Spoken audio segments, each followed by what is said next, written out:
Hello, movie lovers. Today I want to talk about a recent Criterion release. I think it was the end of February of 2022. This is Love Affair, a Leo McCarey movie that stars Irene Dunne and Charles Boyer. A very welcome addition to the Criterion collection because it is one of the classic films of the 1930s that was to make an appearance on Blu-ray is certainly a welcome event, and it's one of the most romantic movies ever made for sure. It was remade in 1957 as An Affair to Remember with Cary Grant and Deborah Kerr, but I think this is really the essence of the story is here in 1939, and the first half of the story takes place aboard a ship coming from Europe to New York City. On board is Charles Boyer. He is a Playboy celebrity. He is in the newspapers because he's marrying some wealthy heiress.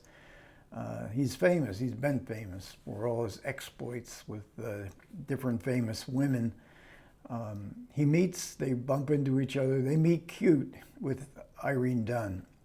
She is on the way back to New York. She's been on a business trip for her boss, but it's intimated as far as the production code of 1939 would allow that she's sort of also a kept woman. And both are engaged. Charles Boyer and Irene Dunne are engaged. And there is a number of sexual innuendos along the way that all Hollywood directors love to try to get by the production code. But I think this first half is really one of the great depictions of falling in love. It develops, it starts flirtatiously, slowly they begin to feel like, well, maybe there's something here, something both of them are not in love with their fiancés. Is it even possible to fall in love? Now the second half of the movie, however, it becomes sort of like a soap opera, but it's an understated kind of melodrama. I don't think Leo McCarey was not ever known for his outburst of emotions. He's more known for this kind of understatement and kind of a slow pace. We get into the rhythms of the film. And the film is certainly a culmination of the star system. I mean, it's a justification of the star system. I mean, these are two fantastic stars. The stars were the driving force of movies in the 1930s and well into the 1940s. And Boyer and Dunne are simply magnificent in this movie. I mean, the behavioral charm is just pretty much off the charts. And Dunne had worked with Leo McCarey a couple years earlier in The Awful Truth. She has that kind of repartee that just so suits McCarey's comic style. Boyer, this is the first time Boyer worked with Leo McCarey, but he always wanted to work with him, and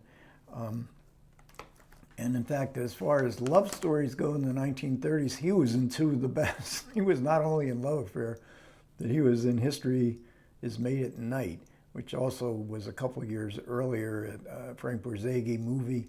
Another fantastic depiction of falling in love with Charles Boyer and Jean Arthur, and both McCarey and Borzage, they actually believed in this romantic power of love. They believed in marriage, and they believed that there is some sort of transcendent power of love that goes beyond the simple marriage rites. There's something more to it. The movie is also very much enhanced by the cinematography by Rudolph Maté, and he was well experienced in Europe as a cinematographer. He photographed Carl Theodor Dreyer's Joan of Arc movie.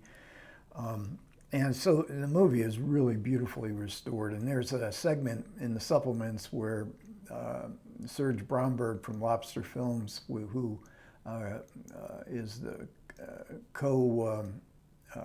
he worked with the Museum of Modern Art, MoMA, to restore the print that they had. There was only one 35 millimeter print in existence, and it was donated by Leo McCarey to MoMA.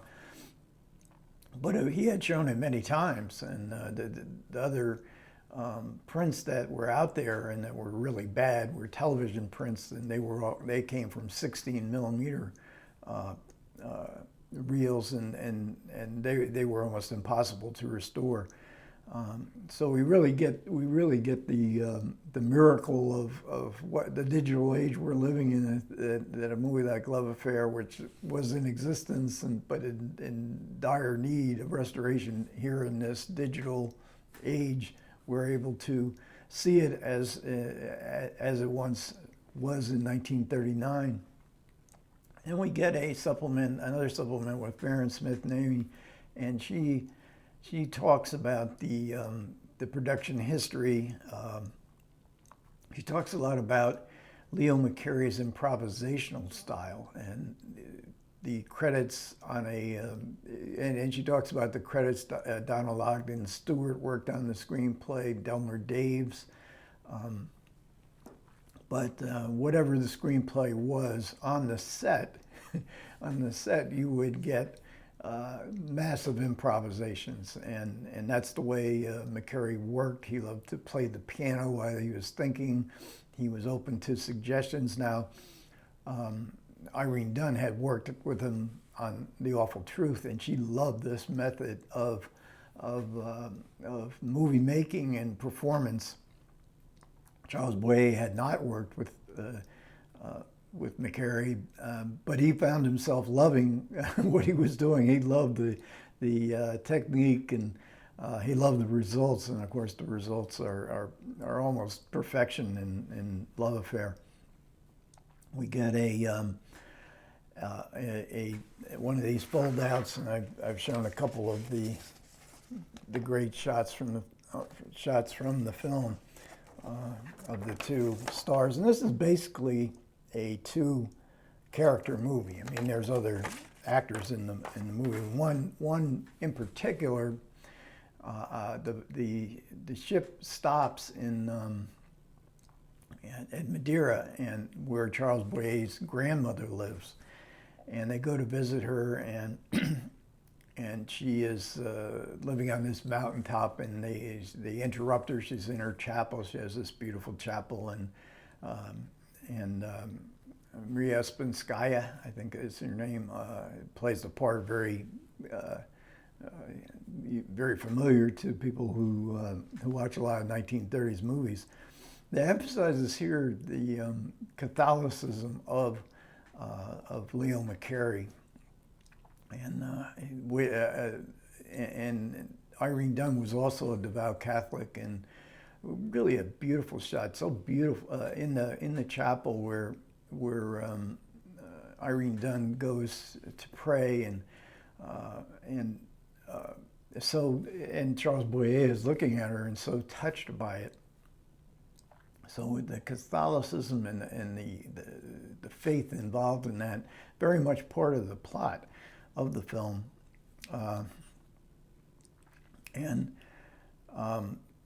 also included in this, we get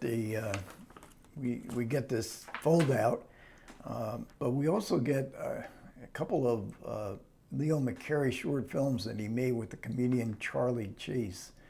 And I don't know that I ever saw. I probably at some point in time I probably saw Charlie Chase, but these are two short films, or two reelers, so about 20 minutes. One is from 1925, Looking for Sally.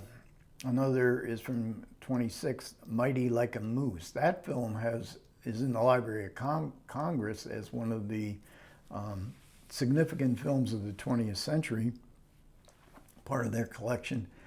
Both are really, really good. They're very intricate. They're very gag-oriented, but not a lot of slapstick involved in it. they're really kind of sophisticated, and Chase's very elaborate and intricate gags. I enjoyed both of those, so that certainly is an excellent supplement to have. I don't know if they've been on Blu-ray before, but yeah, if you get Love Affair, definitely check out these Charlie Chase movies, even if you're not a silent film fan. I think you're probably going to find these two films very amusing. Now, Criterion does publicize on the sticker, it said special edition. Well, I don't know. I mean, you know, there are other boutique labels that I'm sort of getting used to that have, you know, that have pricey stickers, but they give you a lot more supplements. When Criterion labels it a special edition, usually you get a little bit more than this. And certainly, Farron Smith-Navy's interview could have been a commentary. I know Criterion believes that people don't want commentaries. They'd rather just watch a 15-minute interview, but I would have expected a little bit more. But nevertheless, I don't, you know, that's just my own personal preference. And to get Love Affair on Blu-ray looking this gorgeous, well worth it. Okay, thanks a lot for everybody who managed to listen. Comments are always welcome. Take care.